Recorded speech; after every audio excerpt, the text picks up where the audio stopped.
Seção 2 do Supremo Tribunal Federal. Artigo 101. O Supremo Tribunal Federal compõe-se de 11 ministros, escolhidos dentre cidadãos com mais de 35 e menos de 70 anos de idade, de notável saber jurídico e reputação ilibada. Parágrafo único.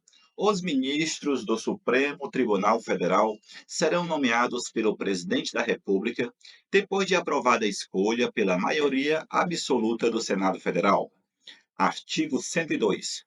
Compete ao Supremo Tribunal Federal, principalmente a guarda da Constituição, cabendo-lhe, inciso 1, processar e julgar originariamente. A linha A. A ação direta de inconstitucionalidade de lei ou ato normativo federal ou estadual e a ação declaratória de constitucionalidade de lei ou ato normativo federal. A linha B. Nas infrações penais comuns, o presidente da República, o vice-presidente, os membros do Congresso Nacional, seus próprios ministros e o Procurador-Geral da República. A linha C. Nas infrações penais comuns e nos crimes de responsabilidade, os ministros de Estado e os comandantes da Marinha, do Exército e da Aeronáutica, ressalvado o disposto no artigo 52, inciso 1, os membros dos tribunais superiores, os do Tribunal de Contas da União e os chefes de missão diplomática de caráter permanente. A linha D. O habeas corpus, sendo paciente qualquer das pessoas referidas nas alíneas anteriores, o mandado de segurança e o habeas data contra atos do Presidente da República, das mesas da Câmara dos Deputados e do Senado Federal, do Tribunal de Contas da União, do Procurador-Geral da República e do próprio Supremo Tribunal Federal. A linha E. O litígio entre Estado estrangeiro ou organismo internacional e a União, o Estado, o Distrito Federal ou o território. A linha F. As causas e os conflitos entre a União e os Estados, a União e o Distrito Federal ou entre uns e outros, inclusive as respectivas entidades da administração indireta. A linha G. A extradição solicitada por Estado estrangeiro. A linha H. Revogada. A linha I. O habeas corpus quando o coator for Tribunal Superior ou quando o coator ou o paciente for autoridade ou funcionário cujos atos estejam sujeitos diretamente à jurisdição do Supremo Tribunal Federal, ou se trate de crime sujeito à mesma jurisdição em uma única instância. A linha J. A revisão criminal e a ação rescisória de seus julgados. A linha L. A reclamação para a preservação de sua competência e garantia da autoridade de suas decisões. A linha M.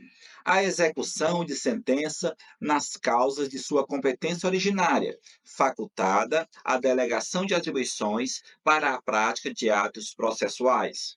A linha N.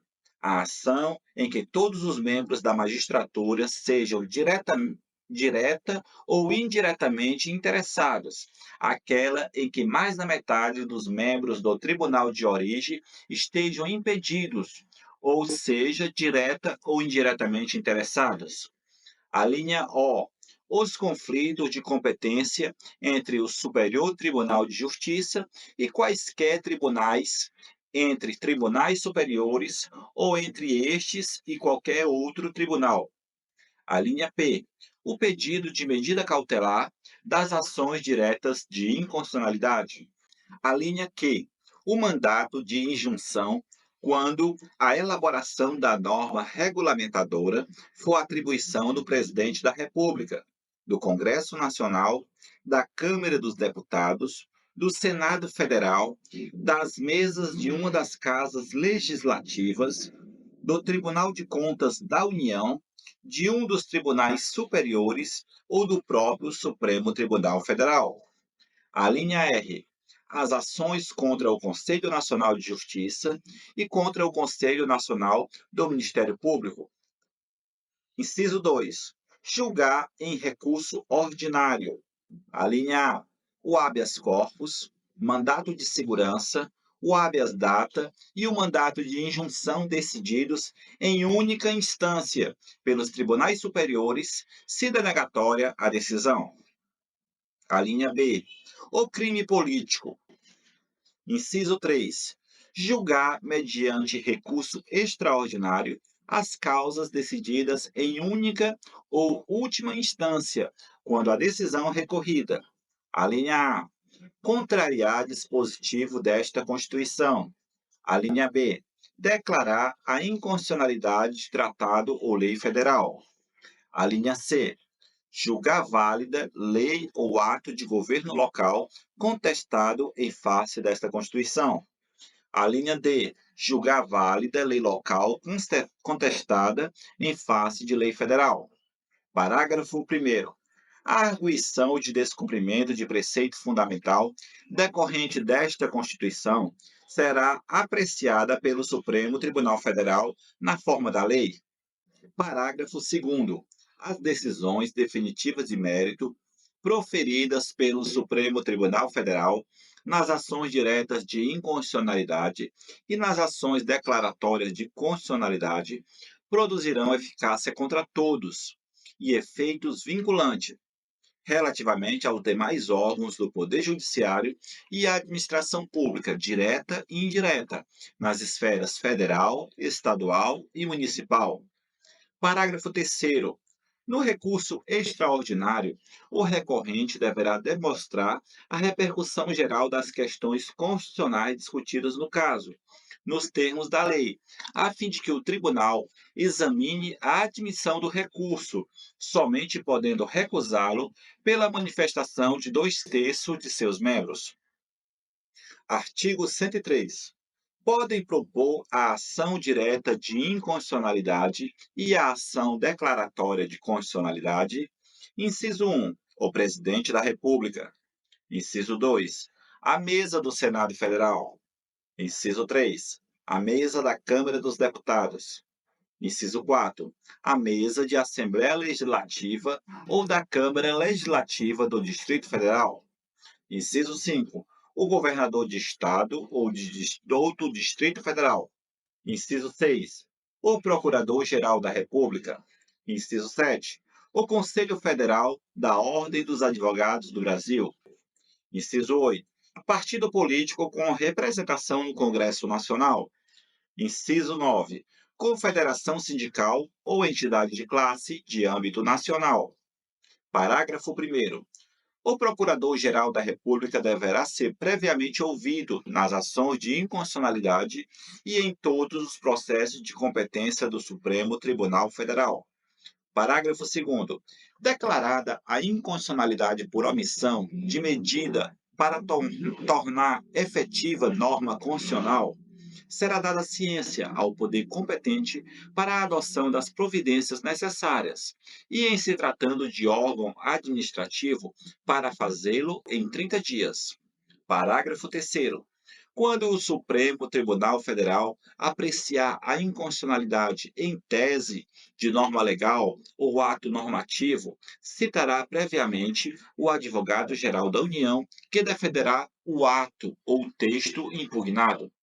Parágrafo 4º. Revogado. Artigo 103-A.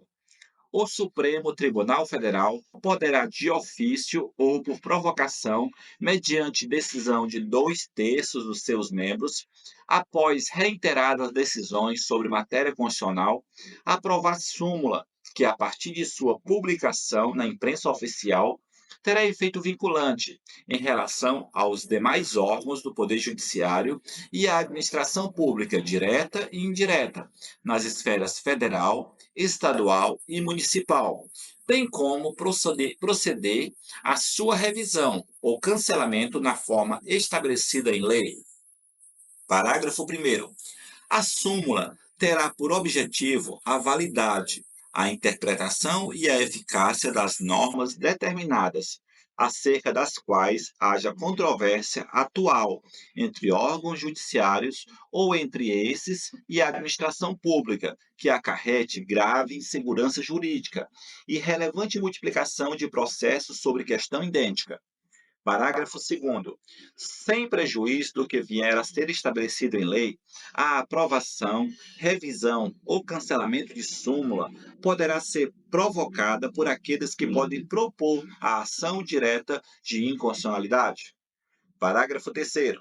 Do ato administrativo ou decisão judicial que contrariar a súmula aplicável ou que indevidamente a aplicar, caberá reclamação ao Supremo Tribunal Federal, que, julgando-a procedente, anulará o ato administrativo ou cassará a decisão judicial reclamada e determinará que outra seja proferida com ou sem a aplicação da súmula, conforme o caso. Artigo 103-B. O Conselho Nacional de Justiça compõe-se de 15 membros com mandato de 2 anos, admitida uma recondução, sendo: inciso 1, o presidente do Supremo Tribunal Federal; inciso 2, um ministro do Superior Tribunal de Justiça, indicado pelo respectivo tribunal; inciso 3, um ministro do Tribunal Superior do Trabalho, indicado pelo respectivo tribunal; inciso 4, um desembargador de Tribunal de Justiça, indicado pelo Supremo Tribunal Federal; inciso 5, um juiz estadual, indicado pelo Supremo Tribunal Federal; inciso 6, um juiz de Tribunal Regional Federal, indicado pelo Superior Tribunal de Justiça; inciso 7, um juiz federal, indicado pelo Superior Tribunal de Justiça;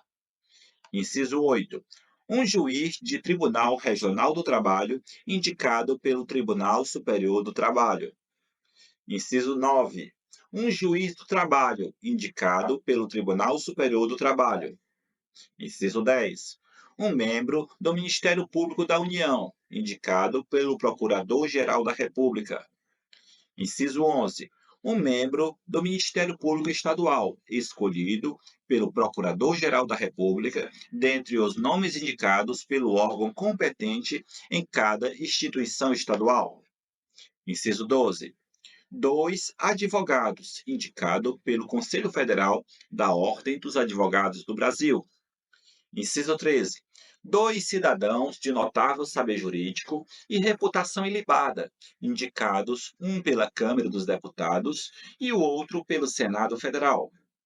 Parágrafo 1º. O Conselho será presidido pelo presidente do Supremo Tribunal Federal e, nas suas ausências e impedimentos, pelo vice-presidente do Supremo Tribunal Federal. Parágrafo 2º. Os demais membros do Conselho serão nomeados pelo Presidente da República, depois de aprovada a escolha pela maioria absoluta do Senado Federal. Parágrafo 3º. Não efetuadas no prazo legal as indicações previstas neste artigo, caberá a escolha ao Supremo Tribunal Federal. Parágrafo 4º.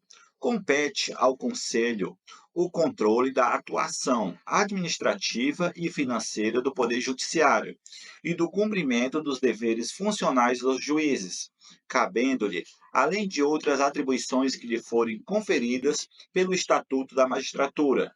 Inciso 1.